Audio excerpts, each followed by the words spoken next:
Participants will now proceed to the Q&A session for YB Khairy Jamaluddin. I would like to remind everyone to use appropriate language, be specific, and please be respectful. So any question? Who wants to speak? By the participants. Okay. Okay, got somebody here.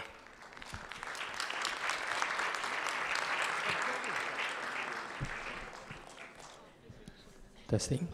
Brothers, please introduce yourself, your name and your university. Okay, thank you. Bismillah. Assalamualaikum warahmatullahi wabarakatuh. My name is Fikri Ahmad and I'm from International Islamic University of Malaysia. And I would like to pose some questions to YB Khairy. And thanks for the tremendous speech. Indeed, it's very inspired me. Okay, bye. The first one is, you mentioned just now that the economic challenge that what we are facing at the moment is we are only growth at 5% per year. And that is not what have been projected in early 1990s, which is 8%. So on that circumstances, how will we achieve what we have, what we want to achieve in 2020? And second would be, what is your opinion on the new educational policy that you would like to promote in order to make the vocational students to be more advanced than what we are having at the moment? Okay, that's all from me. Thank you. Thank you. Thank you. Let's take a few questions and kita kumpulkan soalan so then one by one. To those who wants to ask question, can you please queue behind the microphone nearest to you? Yep. Thank you. Assalamualaikum. Waalaikumsalam. The mic is too far to the back, on the depan, discriminated against. Anyways, my name is Zaim. I'm from Monash University in Australia, part of the Malaysian Student Council of Australia, MASCA. I just have a simple question about the third point, identity. I feel that NALS has a multiracial platform, but let's admit it, most of us here are Malay. So, just to ask YB Khairy, being part of the UMNO Youth Chief Chairman of the Barisan BN Youth, what do you think you have done to actually help foster the Malaysian identity, and what do you think are your ideas to actually foster this on a personal level? Because I think that if we want to move to become more Malaysian, I can use an example which I have here, right here. It says that Melayu hanya boleh selamat apabila kuat dan kuat apabila bersatu padu. I would like to say Malaysia hanya boleh selamat apabila kuat dan kuat apabila bersatu padu. Thank you. Thank you. Thank you. Yes, sir. Assalamualaikum YB and everyone. My name is Sharizan. I'm a recent graduate from US Vanderbilt University. I have a rather hypothetical question for you. So, with the coming general election, if there's a change in the government, not that I want to, or not that I don't want it to, I'm just saying if, would UMNO or BN still thrive towards Vision 2020? I'm assuming you have to say yes, but if so, I mean, no one wants to be the guy behind the scene. So would still UMNO or BN really be willing to do it from the back scene? Thank you. Thank you. Yeah, I'll take one more and then I'll answer and then we'll get a second round in, yeah? Hi, Assalamualaikum warahmatullahi wabarakatuh. Salam. My name is Muhammad Akmal Saleh from Club UMNO, Russia. Okay, I do have one question for you, YB. Yeah. What is the best way to retain our spirit of nationalism among the youngsters, especially when we are changing in the, you say that we have to change from, for the change of demography, say, for the youngster. So that's all. Spirit of nationalism? Yeah. Nationalism, okay. All right. Okay. I think the first question was from Fitri and UIA. Fitri from UIA. I think when Vision 2020 was designed back in 1990, it was a very different world. You can grow at 8%. There's no country in the world today, probably apart from China and one or two other outliers that can grow at 8% GDP growth per capita, GDP growth every year. Other countries, developed countries, mature economies, they will do well to grow at 2%. The Eurozone will do well to grow at all. Japan will do well to grow at all. The United States will do well to grow at 2%. So it's a very different world. It doesn't mean that you can't achieve the targets that you've set. So along the way, we've had to revise a certain target, you know. So instead of aspiring towards a 20 to 25,000 US dollar per capita target for 2020, we want to make sure that we reach a 15,000 US dollar gross national income per capita by 2020, which is already defined as a high medium income country. So I think with a 5 to 6% growth rate, that is achievable. But one thing that I want to tell you guys today, in terms of economic growth, and this is me speaking, not just as a spokesman for my party and this government, but rather as an individual, is that when you speak about economic growth, you also have to speak about economic distribution. You can't just speak about economic growth. There's no point having 8% economic growth if you don't have fair and equitable distribution of income. What that means is that you cannot have a situation where the rich become richer and the poor become poorer. You must make sure that some of that additional economic growth is distributed in a fair way without affecting the efficiency of the economy. Now, this is at the heart of economic theory. The big debate in economic theory is that can you grow an efficient economy and yet redistribute to the others? Of course you can. And we've been able to do that for the last 30 to 40 years. If you look at Malaysia in 1970, when the new economic policy was founded, 1970, 1971, we had rate of poverty of more than 50%. 1 in 2 person in Malaysia was poor in 1970. Right now, we've been able to eliminate hardcore poverty in Malaysia. Poverty is still there, but it's less than 5% today because of pockets within the interiors of Sabah and Sarawak. So you've been able to channel that economic growth into redistribution. Kalau kita tak agihkan kekayaan, it doesn't matter how fast you grow. So the question is, you can have a 15,000 US dollar GNI per capita, but that doesn't mean that every Malaysian earns 15,000 US dollars every year. It just means that that's a per capita figure for your gross national income. What you need to make sure is that that money flows to the people. That money gets to the people. That's why one of the most important things is job creation. Under the economic transformation program of Datuk Najib, job creation is very important. 3.3 million new jobs by 2020. Not just new jobs, but new jobs in high and medium income areas. That's where the new investment is going into. If we are just creating old school jobs like factory workers of 1980s, 1990s, then forget about it. But you want to create new jobs in services, new jobs in higher value areas of the economy, where they're going to be earning more than 5,000 ringgit, 10,000 ringgit. So if you can create those jobs with better education, that's when you move the economy up. So the question is not so much, can you have 8% growth every year? It's, can you have a sustainable rate of growth of about 5 to 6%, but can you make sure that that growth affects all Malaysians? You can distribute that income and opportunities to all Malaysians without affecting the economy, without turning into a socialist state or full-blown socialist state. Your second question about vocational education, what my hopes are that this vocational education will make these people employable. For a long time, it was not just people were unemployed in Malaysia. It was not just young people were unemployed in Malaysia. Young people were unemployable. There's a difference between being unemployed and being unemployable. Being unemployed means you don't have a job. Being unemployable is that you just can't get a job because you're not suited for anything.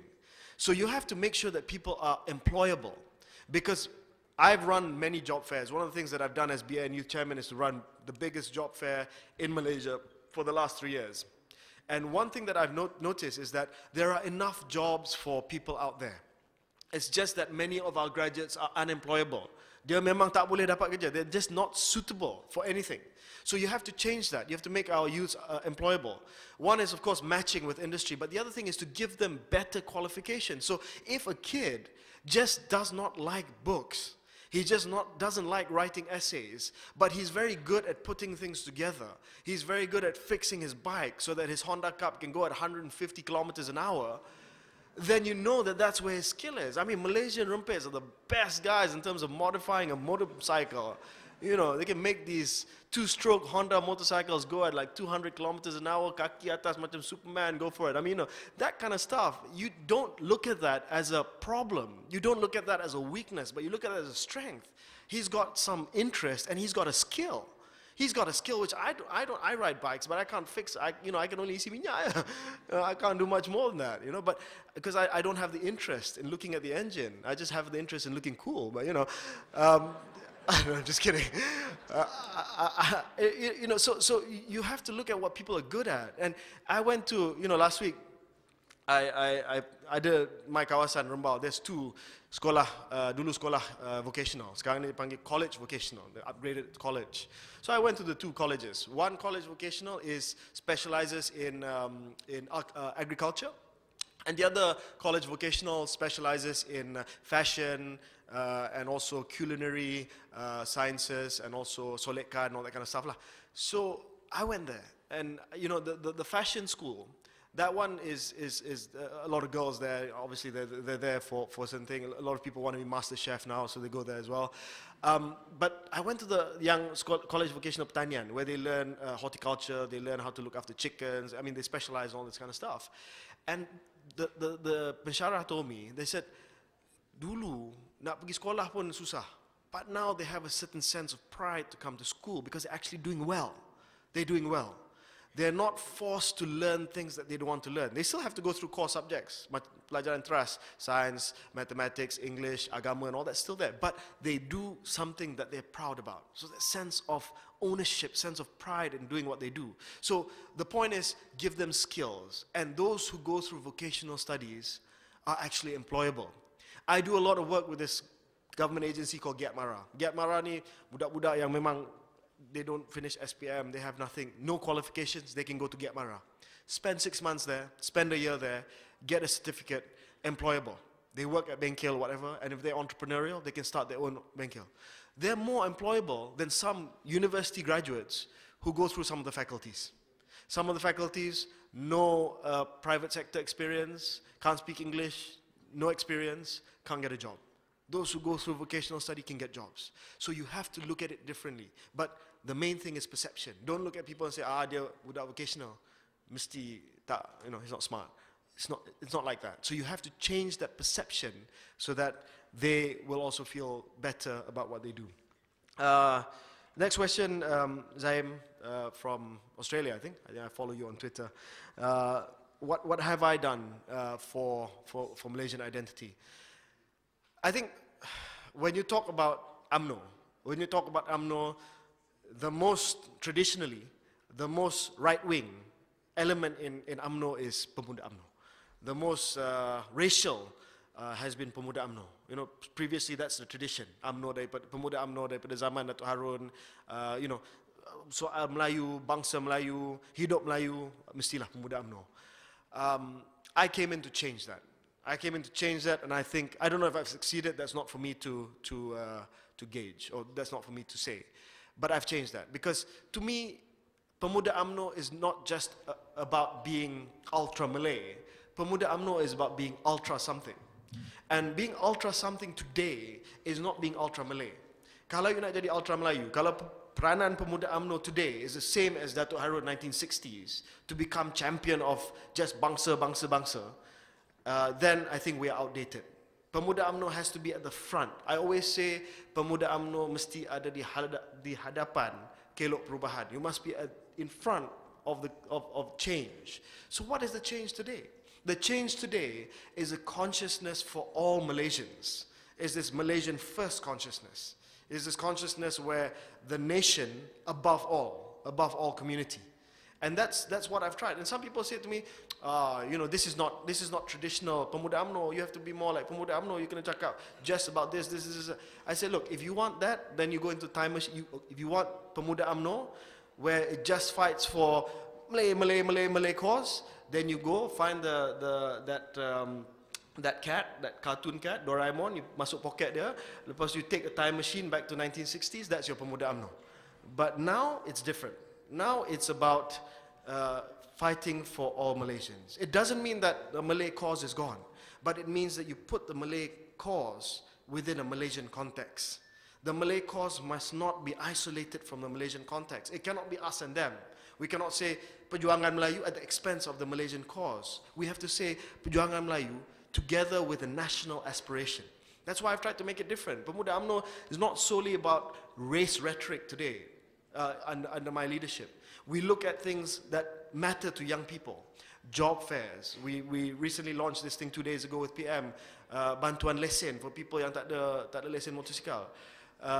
We do education scholarships. We do things that matter for young people, housing for young people. We did a youth lab to study how young people feel, employment issues, education issues, training issues. These things are more important than just a completely racial perspective on things. So, and ultimately to me, it satisfies the Malay agenda as well, because when you talk about education, when you talk about economic empowerment, the majority of people who are going to benefit are Malays, but they benefit without other people feeling, hey, I feel like a second-class citizen in my own country. Saudara Shahrizal, you said, if there's a change in government at the election, will UMNO still strive for Vision 2020? First of all, I hope there's no change in government at the next election. So it's very difficult for me to answer the question, but I'll only answer by saying this. Vision 2020 is so general in its principle that I hope that whoever is the government after the next election or the election after that still continues towards Vision 2020. It doesn't matter if you are BN, it doesn't matter if you're the opposition. I think there is very little in Vision 2020 that people can disagree with. I know the person who wrote Vision 2020. It wasn't Dr. Mahathir. Allahyarham Tan Sri Nordin Sopi wrote 2020. He wrote it in a particular way that made it very general for all Malaysians to accept. And I don't think there's anything there that even the opposition will find fault with. Saudara Akmal asked about the spirit of nationalism with changing demographics. Even nationalism changes. The notion of patriotism changes as well. If at one time people say to measure your patriotism is by putting a flag on your car, today some people will say, well, you know, just because I don't put a flag on my car, just because I don't put the flag up on my house doesn't mean I'm not patriotic. So we have to look at the issue of patriotism and nationalism through a different lens today. We have to look at what young people want to do for this country. I mean, PM launched a great initiative called I Am For You, where any young person who wants to volunteer for something can get a government grant. So he doesn't have to display his nationalism on his chest, you know, to show that he is fighting for this country. He can do something for this country, do something in a very small way. And the nationalism that I want to see is that people acting locally. I don't really like seeing big things done on a national scale which doesn't impact people at a small level, at a community level. The best thing you can do is do stuff at your community level, act locally. You know, all politics is local, all action is local as well. Find something, make a difference to a particular community in your local areas. And I think that will do much more for nation building rather than, you know, great big motherhood statements, general statements. Do something in your community, do something small. Find a kampung, find an orang asli settlement, find something, 20, 30 people, make a difference to their lives. That's how you measure nationalism and patriotism today, by action and by actual change. Okay, we have another round. Very good morning. Yes. My name is Jashan. I'm from University of Nottingham, Malaysia campus. You spoke about political openness and the abolishment of ISA. I think that's great, and we have to give credits to the present government. Although it's still quite confusing why there are still detainees under the Act. Still what? Still detainees, a few, if I'm not mistaken. But my question is, as the general elections is coming in the next few months, do you think that the present government will also have the political guts to allow for the opposition to have some media airtime, which is not previously enjoyed in the previous elections? So that's regarding to political openness. So thank you. Okay, thanks. Next. Assalamualaikum warahmatullahi wabarakatuh. Nama saya Khairy Jamaluddin daripada ex-student University of Leeds, mewakili rakan saya, Presiden UMNO Leeds, saudara Ismail Hisham. Okay. Ismail Hisham. Okay, so soalan saya ialah sekolah jenis kebangsaan Tamil dan Cina. Sejauh mana sekolah jenis kebangsaan Tamil dan Cina relevan dalam iklim suasana politik dan Malaysia pada masa kini? Sebab saya pernah tanya pendapat dengan rakan saya daripada Indonesia. Dia kata pada zaman dahulu kala dia orang berpecah-pecah. Tapi bila dia kata semua bangsa Cina dan bangsa India sekolah dalam satu sekolah nasional Indonesia, dia kata enggak lagi berbeza-beza. Itu soalan saya. Dia kata apa? Enggak lagi berbeza-beza. By the way, saya Rembau. Oh, thank you.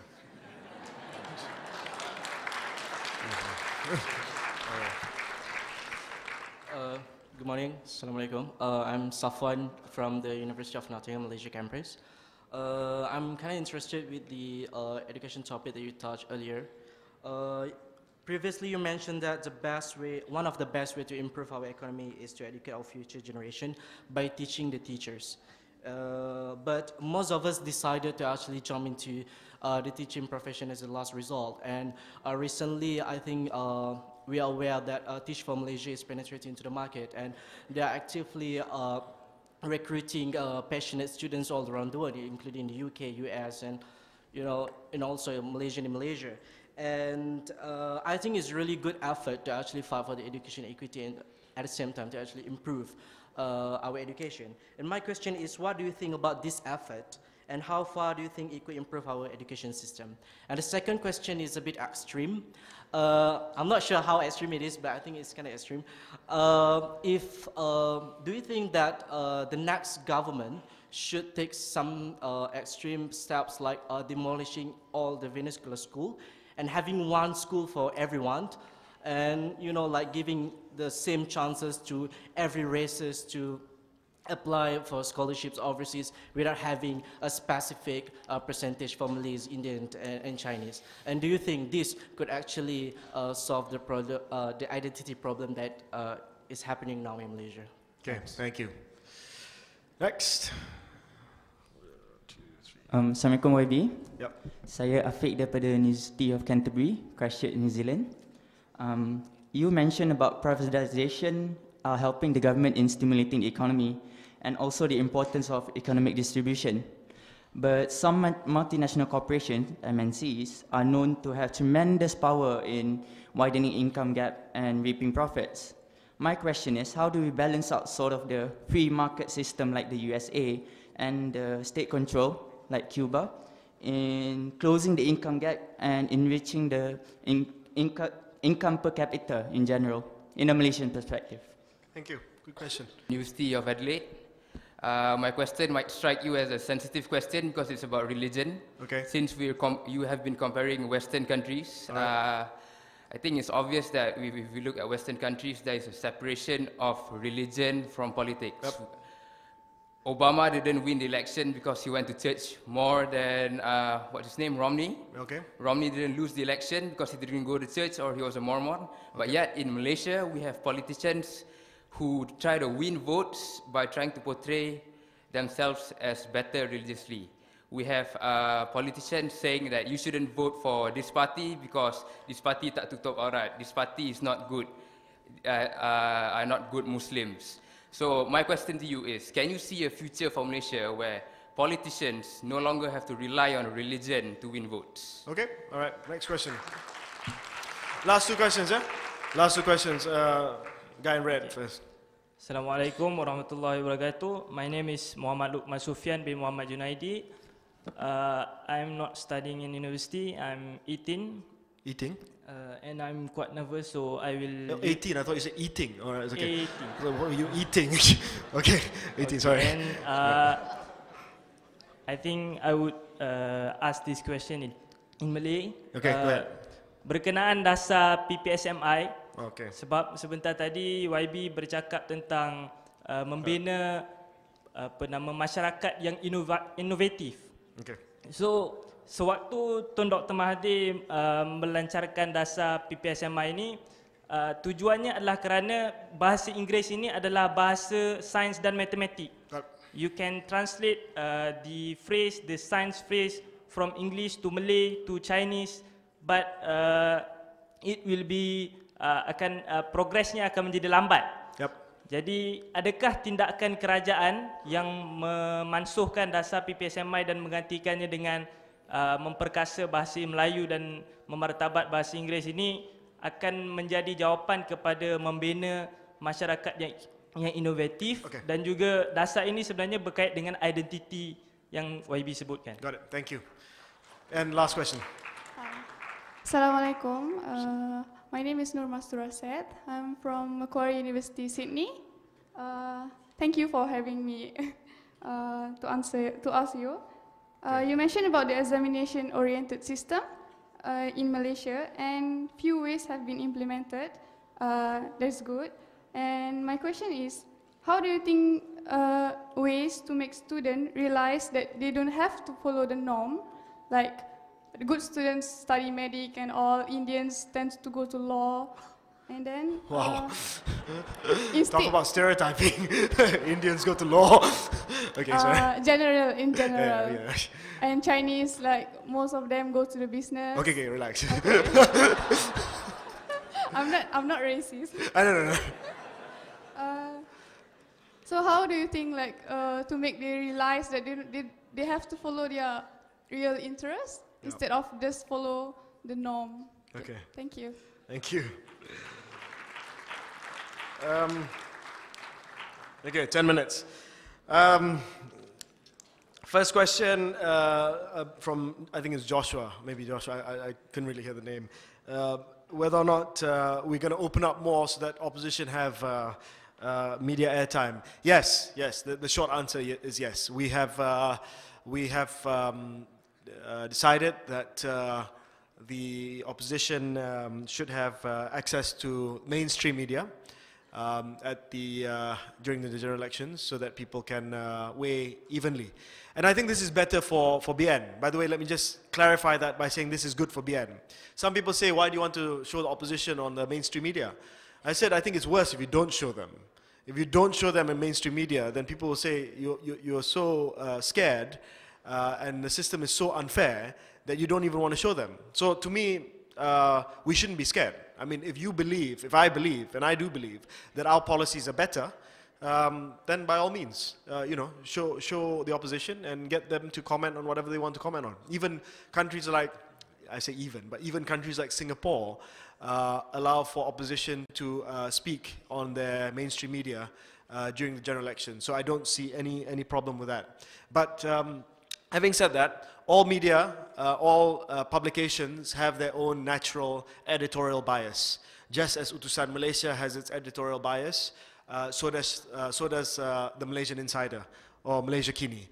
So I think the main thing for young people is to not just take the news at face value, but to say that, hey, this comes from a particular publication. This comes from Utusan Malaysia, obviously it has an editorial slant.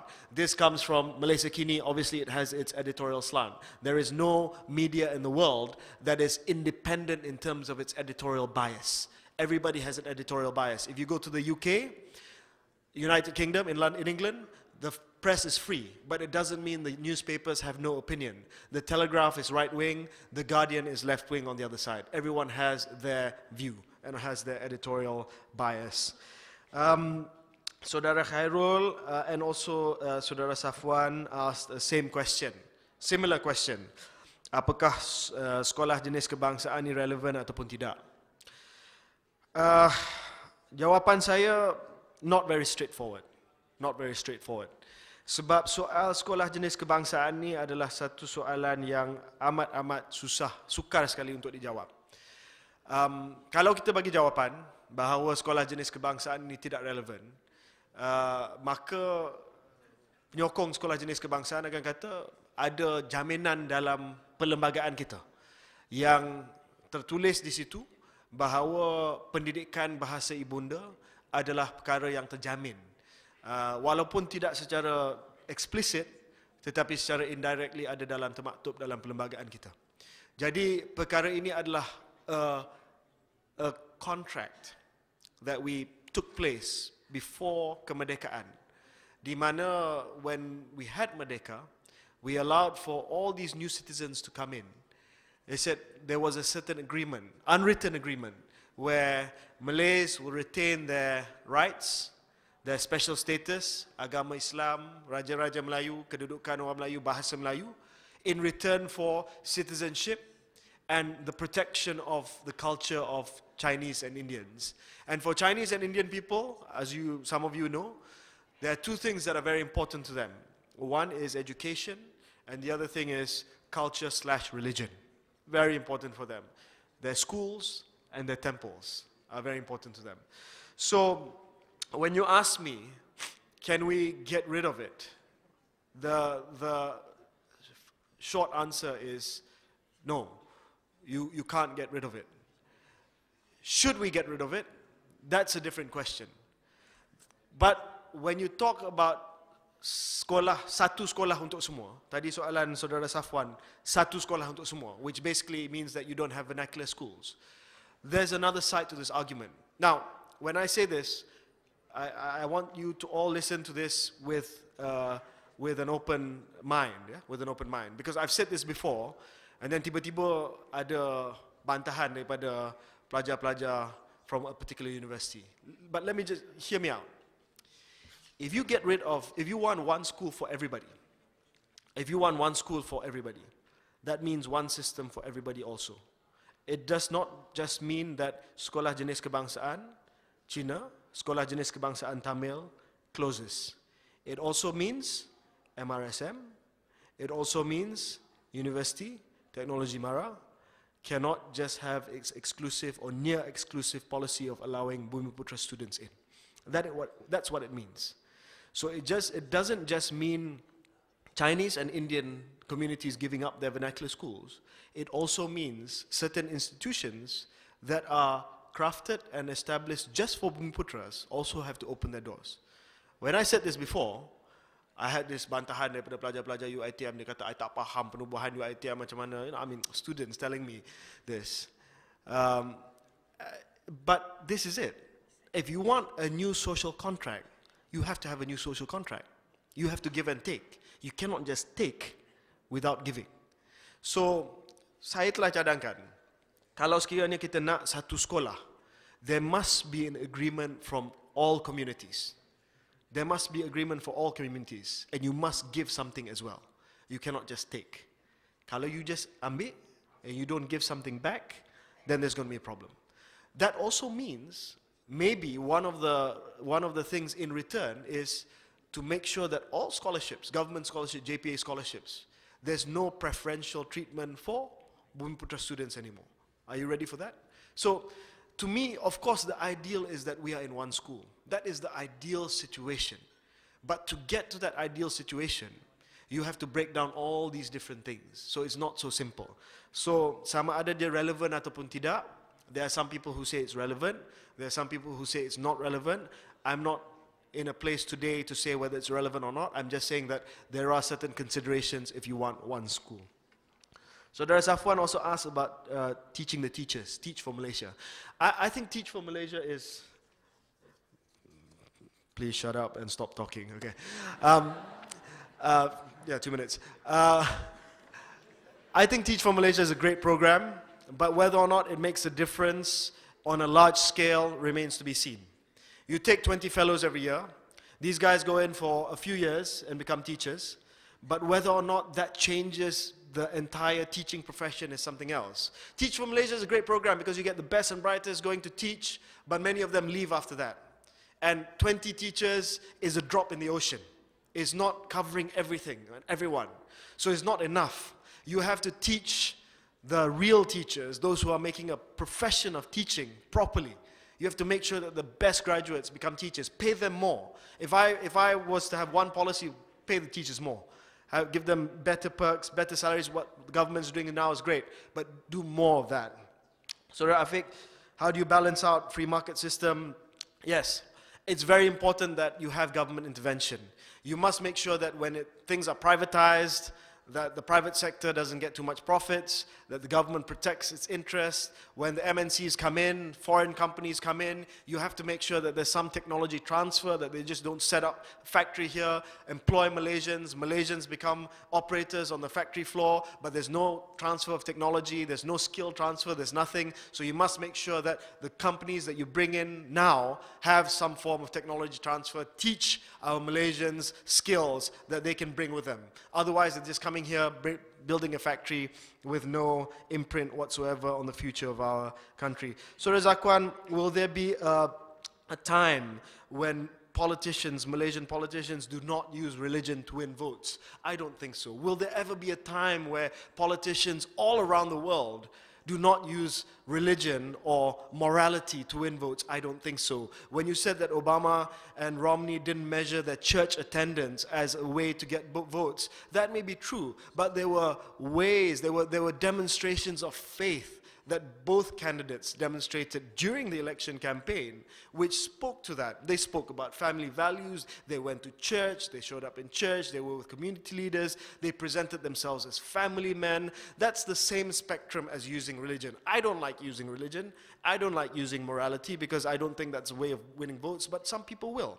Many people will, because ultimately society is a mirror that's very, very hypocritical. Society understands that not everybody is perfect, but society wants politicians to be perfect, or at least not be caught, be perfect in that sense. I mean, if you're caught, then you're screwed. But at least they want their politicians to appear that way. And for as long as society wants that, politicians will play this morality card, which I think is sad, because you should measure a politician based on his ideas for the country, and not based on how many times he goes to church or whatever. That's my personal view. So the Lokman tanya soal PPSMI, it's a very long answer to this, which I don't have time for. The only thing I'll say is that PPSMI, I disagree with it from day one, because you cannot, tak boleh campur adukkan English and science and maths. You have to isolate the two different things. If you want people to speak English better and to understand science and mathematical concepts in English better, you teach better English. You don't start teaching maths and science in English from day one, where the teachers are not ready, the students are not ready, people are not ready for it. If you want to do this, teach English better, automatically they'll have a better understanding of science and mathematics in English. So I think you've got to go back to basics, teach those two subjects better first. And the last question, how do you make sure that make sure that there are less Indian lawyers? How do you follow what interests them?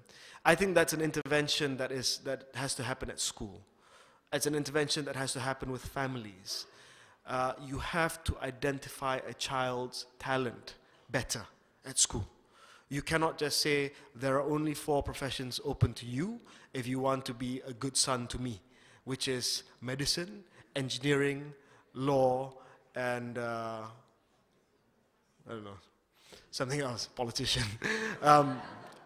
You have to appreciate that different people have different skills. And that sense of appreciating a child's talent is still not in Malaysia. If a child is not proficient in mathematics, he's considered a failure, which goes back to my point earlier. We have to look at education in a more holistic way. Why do we not aspire for our children to become concert pianists? Why do we not aspire for our kids to become great writers, people who write novels. I mean, this is what makes a society. Yes, you have to have engineers to build buildings. Yes, you have to have scientists to come up with patents, but you have to also create a civilization. A civilization is not just buildings. Civilization is not just formula. A civilization is about something greater than that. So I think with that, I thank you very much, and thank you to you guys for organizing this. It's been great. Thank you.